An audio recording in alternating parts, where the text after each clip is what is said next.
하여간 이때는 길거리에서 담배를 피웠다. 길빵하면 무조건 다 사형이죠.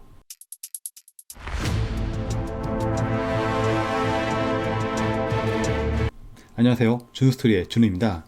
오늘의 쇼스토리는 담배를 너무나도 싫어했던 오스만 제국의 황제 술탄 무라트 4세에 관한 이야기입니다. 아흐메트 1세와 그리스 출신인 쾌셈 술탄의 아들로 태어난 무라트 4세는 삼촌인 무스타파 1세가 폐위를 당하자 11살의 어린 나이로 술탄의 자리에 오르게 되는데요. 근데 나이가 너무 어리잖아요. 이제 그때는 뭐 잠자코 있어야죠. 무라트 4세 대신에 그 친척들하고 어머니인 그 쾌셈 술탄이 대신 나라를 다스렸는데요. 사실상 무정부 상태나 다름이 없었습니다. 뭐 이렇게 정치가 혼란스러우면은 나라 곳곳에서 이제 반란이 일어나고 또 근처 이웃 국가들이 쳐들어오잖아요. 역시나 옆나라 이란 지역에 있던 사파비 왕조가 쳐들어와서 그 이라크 지역인 메소포타미아 지역을 빼앗아가고 아주 뭐 좀 나라가 혼란스러워지자 이러던 와중에 무라트 4세가 20살이 되자 바로 그 어머니한테 가서 이제 좀 물러나시라고 자기가 직접 통치하겠다 이렇게 친정을 선언합니다. 그 나라의 여러 가지 정책들을 시행하는데요. 먼저 과소비를 금지시키고 기존에 없던 다양한 정책들을 시행하는데요. 가장 좀 특이한 것이 술, 담배, 커피를 금지한 것이었습니다. 무엇보다 담배를 너무나 싫어해서 그 신하들로 하여금 몰래 변장해서 거리를 다니면서 그 담배 단속을 하기도 하였는데요. 처음부터 이렇게 처벌을 한 건 아니고 처음 걸리면은 좀 큰 벌금하고 경고를 받고 두 번째 걸리면은 뭐 여타 없이 뭐 지위가 높던 남자든 여자든 나이가 많든 적든 무조건 사형을 시켰습니다. 이렇게 담배 때문에 사형을 당한 사람이 2, 3만 명 정도 달했다고 합니다. 심지어는 오스만 제국에 와 있던 그 프랑스 대사가 자기는 면책 특권이 있으니까 괜찮다고 해서 담배를 막 피니까 무라트 4세가 그냥 넘길 사람이 아니거든요. 그래서 그 대사를 소환해가지고 그 두 귀를 잘라버리고 프랑스로 쫓아버립니다. 근데 프랑스 당시 국왕인 루이 13세는 아주 뭐 어이가 없죠. 그래서 이게 지금 뭐하는 짓이냐고 이렇게 항의를 하니까 그 무라트 4세가 오히려 이거 우리가 동맹국이니까 이렇게 넘어간 거지. 만약에 다른 나라였으면은 귀 대신에 목이 잘렸을 거라고 이렇게 대답을 하는 편지를 보냅니다. 근데 무라트 4세가 이렇게 담배를 싫어한 데에는 개인적으로 이렇게 극혐하는 이유도 있었지만은 1633년 수도인 콘스탄티노플이 그 대화재가 일어났는데 그 대화재 불씨가 담뱃불에서 시작되었기 때문인데요. 또 당시 담배는 오늘날 우리가 보는 이런 필터된 담배가 아니라 약간 물담배에 된 형식이잖아요. 근데 이렇게 담배를 피는 곳이 뭐 자연스럽게 이제 담배를 피다가 이제 아편 마약으로 이렇게 이어졌다고 해요. 마약을 막고자 하는 이런 이유로 담배를 금지시켰습니다. 근데 매년 우리가 새해 결심에 금연에 빠지지 않은 것처럼 당시 오스만 제국 백성들도 담배를 끊는 것이 쉽지만은 않았을 거잖아요. 그래서 그들은 담배를 피운 후에 담배 냄새를 지우려고 입가나 손등에 이렇게 레몬즙을 발랐는데요. 오늘날에도 터키에 가시면은 그 레몬 향수라고 해서 콜로냐라는 레몬 향수를 만나볼 수가 있습니다.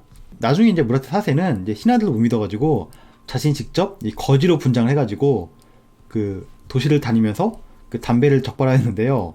그러다 적발이 되면은 지위를 막론하고 때로는 자신이 직접 철퇴를 휘두르기도 했습니다. 근데 무라트 4세는 왕권 강화와 좀 자신의 제국이 좀 건전하길 바라는 마음에서 이런 잔혹한 통치 방식을 하였는데요. 근데 한편 그런데 어린 시절에 어머니가 다스리던 시절에 그 이란 사파비 왕조에게 그 이라크 지역을 빼앗겼잖아요. 근데 뭐 인양반이 또 이게 그냥 넘어갈 사람도 아니죠. 기록에 따르면은 무라트 4세는 강력한 통치자이자 아주 뛰어난 야전사령관이라고 적혀 있는데요. 게다가 아주 힘이 장사해가지고 그의 무기는 60kg 정도에 달했고 특히나 활솜씨가 뛰어나서 200m 정도 떨어진 관역을 맞출 정도라고 했습니다. 마치 삼국지의 그 여포와 관우를 좀 잘 섞은 그런 캐릭터라고 볼 수도 있겠는데요. 먼저 1635년 아제르바이잔을 침공해서 레반, 타브리즈, 하마단 지역을 점령을 하였고 1638년 드디어 사파비 왕조를 공격해서 잃어버렸던 이라크 지역의 메소포타미아 그 지역의 땅을 다시 되찾아옵니다. 전쟁을 마치고 전쟁 영웅으로 이렇게 개선하였는데요. 이전까지 약간 무기력한 스탄들이 이어지다가 아주 오랜만에 성공적인 오스만 제국의 그 역사적인 날을 맞이하였는데 이에 무라트 4세는 이제 새로운 또 경제 정책을 이렇게 발표하고 시행을 하려다가 1460년 2월 9일 갑작스럽게 사망을 하게 되는데요.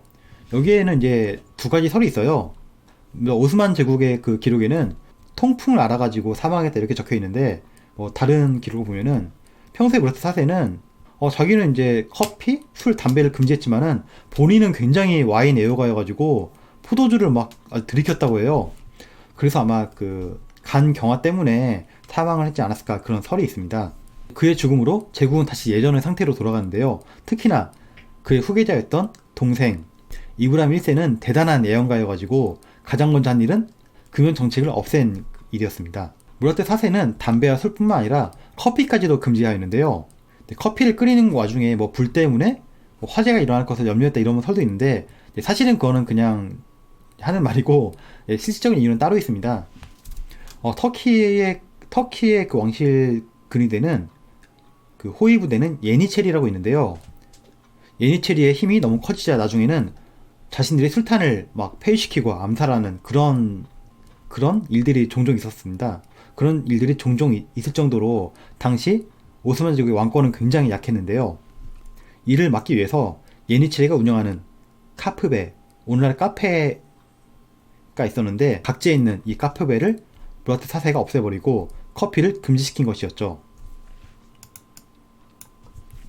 카프베를 헐어버리고 이 커피를 금지시키면은 이 예니체리가 아무래도 이게 만나는 모임을 줄일 수 있기 때문입니다. 그런데 그 시기에 무라트 4세의 그 재위기간 17년인데 그 시기에 그 오스만 제국의 커피 종사자들은 이런 좀 커피 탄압을 피해가지고 멀리는 영국과 프랑스, 가까이는 이탈리아나 오스트리아로 이렇게 망명을 하였는데요. 오스만 제국의 커피 문화 기술이 퍼지게 되는 그런 계기가 되기도 하였습니다. 오늘 이야기도 흥미로우셨다면 좋아요와 구독 부탁드립니다. 감사합니다.